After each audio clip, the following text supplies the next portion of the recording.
Ya bismillahirrahmanirrahim. Assalamualaikum warahmatullahi wabarakatuh. Alhamdulillah sekarang kita ketemu lagi setelah kemarin terputus tanpa sengaja karena ada bocil yang pengen diajak jalan. Dan sekarang kita pengen lanjutin pembahasan kita, Bun. Yes. Apa pembahasan kita hari ini? Hari ini kita bakal bahas soal takut menikah karena ada tren yang baru-baru ini rame nih. Marriage is scary katanya. Oh iya, setelah kejadian itu ya. Memang setelah kejadian itu kayak turning point, ada satu vibes yang muncul bahwa menikah itu menakutkan gitu kan. Dan memang sih walaupun ya ada satu sebenarnya KDRT kan sebenarnya udah banyak ya. Tapi karena beliau ini adalah orang yang memang dikenal sama masyarakat dan memang penyiksaan kekerasannya itu segila. Ih, sampai berdiri itu, ngerti gak sih maksudnya sampai gini-gini. Sudah. Astagfirullah. Nanti kamu stres lagi kebayang. Astagfirullahaladzim ya Allah. Nah, yang mungkin yang terzolimi itu satu orang gitu ya, tapi efeknya tuh sampai seluruh Indonesia kayaknya. Ya, Berapa? 127 juta. Kayaknya sampai luar negeri tuh ininya postnya. Aku nggak tahu kalau sampai luar negeri atau enggak. Cuman mungkin aku mau ngasih pandangan aku dulu kali ya. Jadi aku mau cerita dulu tentang ceritaku. Oke. Jadi dulu waktu aku umur 17 tahun, berarti sekitar tahun 2015 mungkin ya. 2015 aku umur 17 tahun. Itu aku tuh kayak dapat banyak sekali stimulan terkait pernikahan. Karena waktu itu kayak deket-deket 2015, 16, 17 tuh ramai banget nikah muda, inget gak sih? Iya. Ya kan, ada tren nikah muda yang ada di society kita. Dan aku tuh benar-benar dapat stimulan itu terus. Iya. Jadi mungkin beda kondisinya dengan sekarang yang orang-orang tuh dapat stimulannya itu kekejaman rumah tangga gitu ya. Jadi mungkin kayak ada ujian rumah tangga atau ada hal-hal yang enggak beres dari rumah tangga orang lain, itu tuh jadi konsumsi orang-orang zaman sekarang gitu. Most of people, nggak semua ya, mungkin ada banyaknya seperti itu gitu. Nah, beda sama aku dulu. Di aku dulu yang dulu muncul di media adalah pernikahan itu sangatlah indah gitu. Jadi anak-anak seusia aku itu benar-benar pengen banget untuk nikah muda. Aku ingat banget dulu aku umur 17 tuh memang belum ada konten-konten itu sih, tapi karena aku baru hijrah jadi aku baru tahu kalau misalnya jalan yang benar itu pernikahan, jadi ya pengen nikah gitu. Dan waktu umur 17 tuh aku bilang ke diriku sendiri, aku akan menikah di umur 19 gitu. Nah, menurut aku hal yang kurang baiknya adalah jadinya kalau misalnya aku terbiasa stimulan dengan nikah muda, wah seru ya, wah asik ya, itu tuh aku benar-benar tidak memperhitungkan persiapannya seperti apa gitu. Jadi kayak lack of persiapan kali ya. Iya. Gitu. Nah, untungnya kamu laki. Untungnya kamu beruntung dapat jodohnya kayak aku. Enggak bercanda. Aku kali yang beruntung. maksudnya di luar sana, sorry aku potong dulu sebentar ya. Di luar sana banyak yang mungkin dia dengan niat seperti itu baik, ya kan? Baik, tapi pas nikah ternyata nggak seperti apa yang dibayangkan dia. Maksudnya orang-orang yang dia tuh menumbuhkan niat baiknya karena oke, gue pengen menjauhi zina, terus oke, gue pengen menyalurkan hasrat biologis ini dengan jalan yang benar, dapat pahala dan lain sebagainya gitu. Itu baik.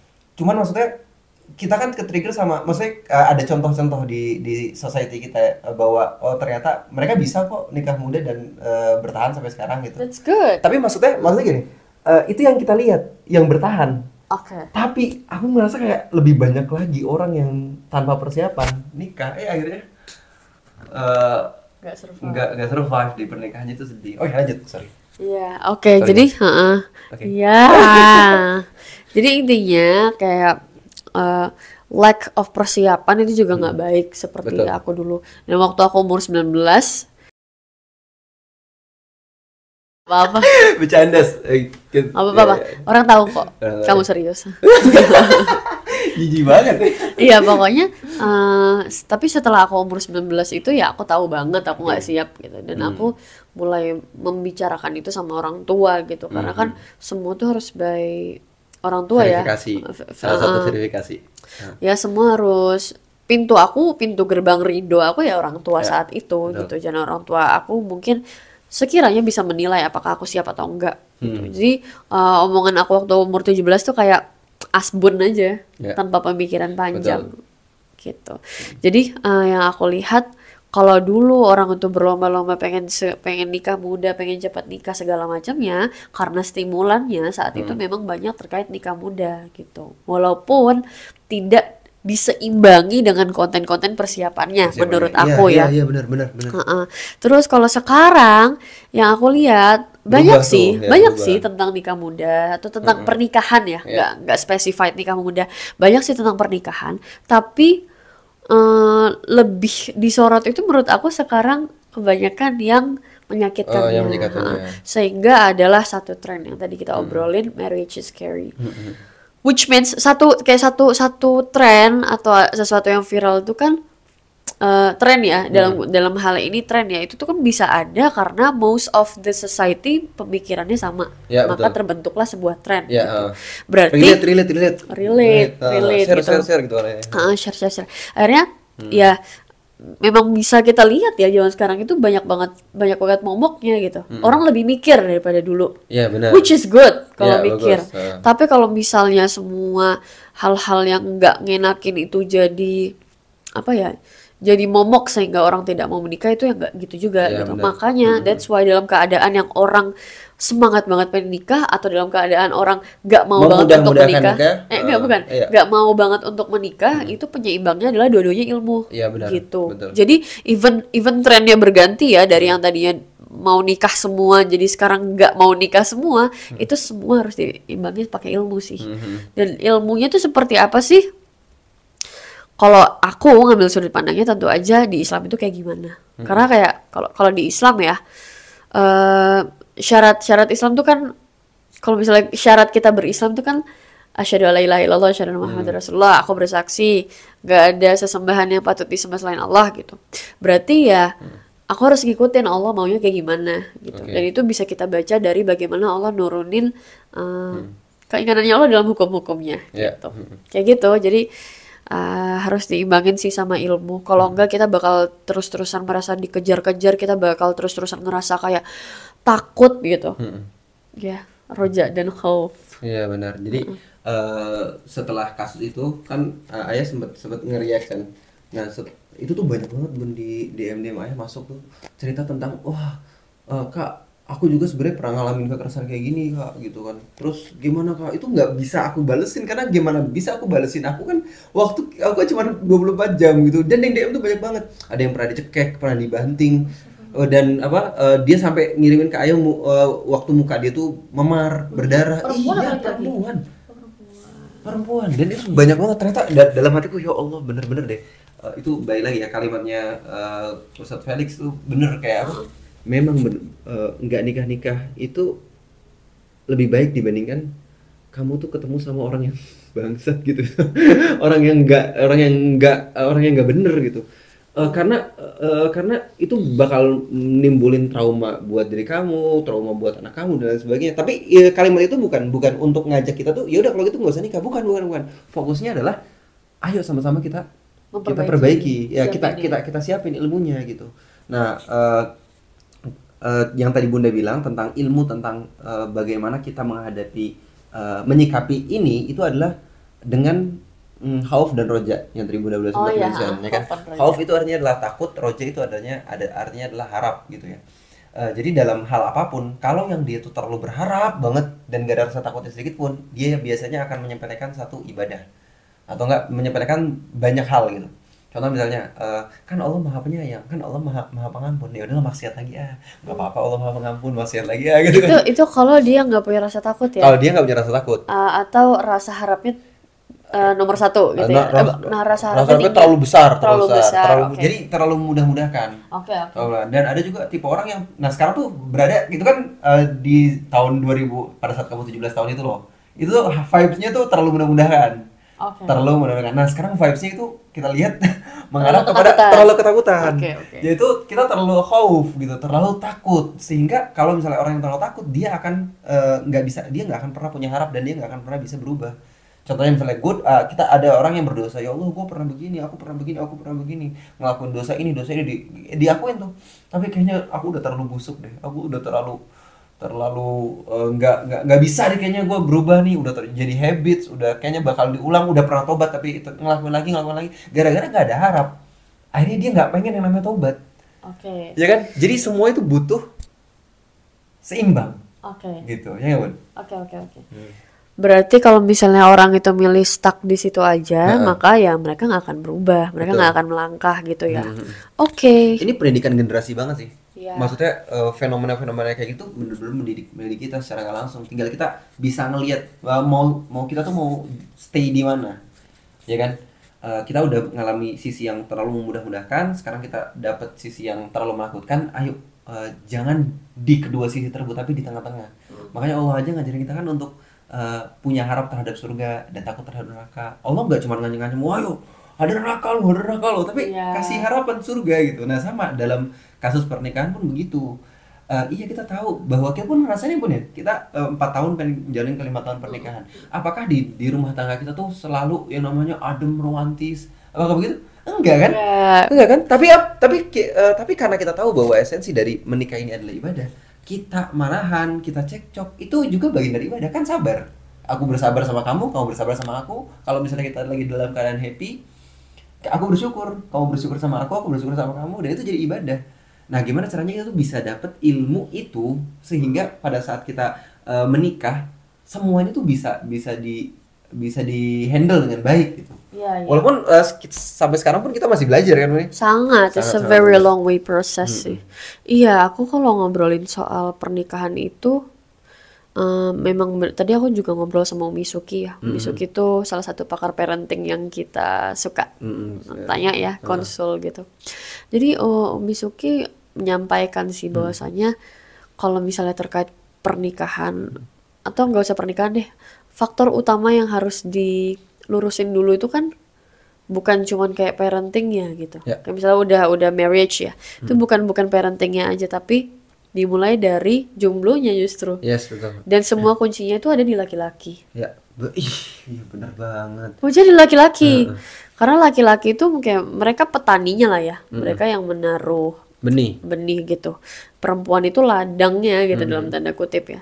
Jadi ketika si ladang ini dirawat dengan baik, ditumbuhi dengan sesuatu yang baik, dipupuk gitu, ya maka akan bertumbuh dengan baik. Ya.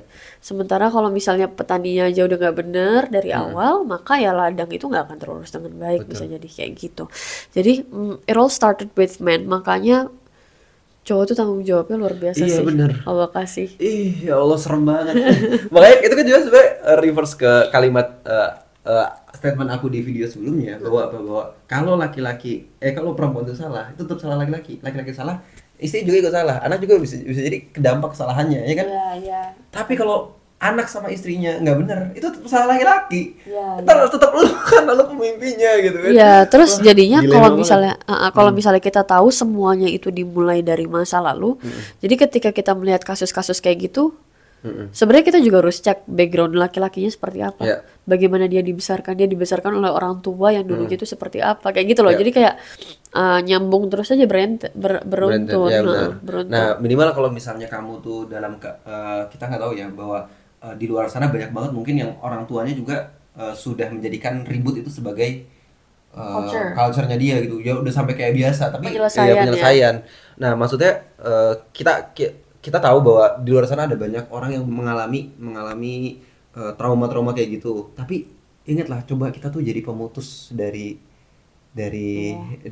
culture yang kayak gitu. Iya. Jangan sampai itu dijadikan alasan kamu harus memahamin aku begini tuh bukan tanpa alasan. Bukan, itu justru harus menjadi dorongan agar gua nggak pengen anak gua ngerasain seperti apa yang gua rasain terhadap orang tua gua, harusnya Iya, gitu. iya. Tapi it's not easy untuk kita betul. bisa keluar dari situ kan. Makanya tuh kita butuh bimbingan sih ya. Itu bimbingan, Heeh, benar. butuh pembimbing buat misalnya ada teman-teman di sini yang misalnya ya kesusahan berkomunikasi sama suaminya, nggak ketemu-ketemu, carilah pembimbing. Betul, makanya alhamdulillahnya ya kita ini menikah itu atas bimbingan guru. Oh iya, iya. Jadi kalau misalnya benar. kita ada masalah apapun masalah, kita Tanya. pasti iya. Dan karena guru mereka punya ilmu yang lebih, pengalaman yang lebih, jadi bisa nyelesain itu dengan baik gitu. Dan nggak sampai keluar. Bisa Makanya membantu aku menyelesaikannya. respect banget sih sama teman kamu sama Mbak Intan, itu bisa sampai nge-keep itu sampai 5 tahun kan. Itu ya Allah, keren. Maksudnya nggak gampang loh. Nggak gampang. Tapi memang sudah saatnya sih. Iya, maksudnya itu udah kodok ya. Iya, maksudnya kalau misalnya udah, kalau misalnya kita, nih kan kita ngomongin tentang takut menikah kan. Kalau misalnya kita pengen pernikahan kita itu berjalan dengan baik, kita itu butuh ada orang yang ngarahin. Oh iya, Butuh fokusnya ke situ tuh. iya, Butuh untuk ada orang tempat kita konsultasi. bener. Biar masalah kita tuh nggak keluar-keluar, Biar ya kan? masalahnya nggak sampai memuncak lah Nggak ya. saya muncak. Preventif ya Iya, sifatnya. preventif. Iya. Bahkan begini ya, ada orang yang dia tuh karena mungkin iya pokoknya jangan sampai masalah ini kelihatan sama orang. Akhirnya nggak pernah mau buka ke siapapun. Kan itu bisa jadi kita tuh kayak inget ya kalau misalnya kita ada dalam masalah, kita tuh kan ya nggak tahu ya solusinya gimana. Iya. Tapi kalau kita nanya sama orang yang berilmu dan udah pernah ngalamin masalah itu, oh masalahnya di situ. Lihat sini, ngerti nggak? Kita Diurai butuh perspektif, satu-satu ya. iya, kita juga butuh perspektif orang luar. Iya. Nah, salah satu cara supaya kita tuh pernikahan kita nggak menakutkan itu adalah punya orang yang mau bimbing. Kamu tuh nggak kenapa Kerasakti itu mau jalan sama Tom Sancong? Karena guru kita kan Cina gitu. Tom Sancong ya, karena Kerasakti tahu kalau dia nggak ada pembimbingnya yang ngarahin dia, yang ngontrol dia bisa ngancurin banyak hal. Iya, Iya ya. Bisa nggak bijak ya. Bisa nggak bijak. Jadi guru tuh sepenting itu gitu. Ini jadi poin juga mungkin buat teman-teman yang belum menikah dan sekiranya punya rasa takut tentang pernikahan Ya, ya. betul. Ketahuilah there's always hope. Pasti ada harapan Masih gitu. ada harapan. Harapan. Jadi ditingkatkan juga rasa harapnya, jangan memperbanyak stimulan yang nggak baik karena itu akan kayak kita nyimpen sampah aja dalam diri Betul, kita dan betul. memupuk rasa takut itu lebih banyak lagi gitu. Terus udah gitu cari pembimbing mungkin, terus juga ikut-ikut kajian yang terkait dengan pernikahan sehingga kita memiliki ilmunya, tahu porsi kita seperti apa. Jadi rasa takut itu bisa diantisipasi dengan cara memilih orang dengan dengan ilmu, Dengan bukan ilmu. pakai nafsu gitu loh, Ya, bukan betul. bukan perasaan aja. Perasaan tuh harus ya, nggak boleh Ya, ya. dipisahin gitu. Tapi bukan perasaan aja kayak oh aku suka sama dia. Tapi misalnya cowok ini ternyata belum siap untuk menikah, belum ada kematangan gitu. Ya jangan dipaksain hanya karena suka Ya, gitu. betul. Dua-duanya harus mempersiapkan dulu kalau misalnya memang masih pengen bareng. Kenapa senyum-senyum? Ya, nggak apa-apa. Ya, Kan senyum sedekah. dua-duanya harus harus ini make sure kalau memang dua-duanya siap gitu. Ya. Jadi jangan cuman yang oke, aku suka sama kamu, kamu suka sama aku, yuk kita Iya. menikah karena nikah itu ibadah. That's very true. Tapi persiapannya itu nggak boleh dilepas Betul. gitu, nggak boleh dicacah ya, harus Iya, tetap jadi iya. satu bagian. Kalau misalnya efeknya instan, biasanya selesainya instan. Tapi kalau misalnya sesuatu yang kita harapkan itu adalah jangka panjang, biasanya akan lebih langgeng.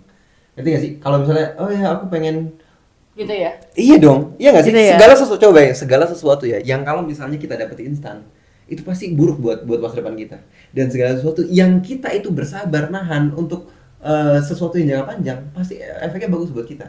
Iya, iya. Itu kan maksudnya nikah itu bukan cuman kayak aku pengen berdua-duaan dengan cara yang halal, itu kan instan ya. Maksudnya sesuatu yang Itu langsung kayak dirasakan gitu. Iya nggak sih? solusi Solusi jangka cepat ya, pendek. solusi Iya, cepat ya.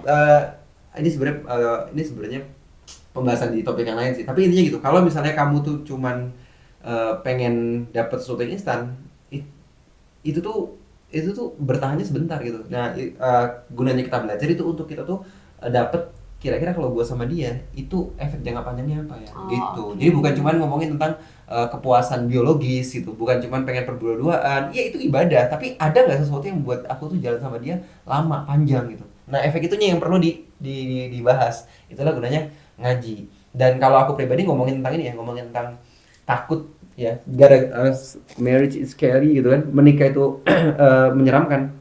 Tahu nggak sih biasanya statement itu datang atas perspektif dari dirinya sendiri. Contoh misalnya, Ya. apa namanya?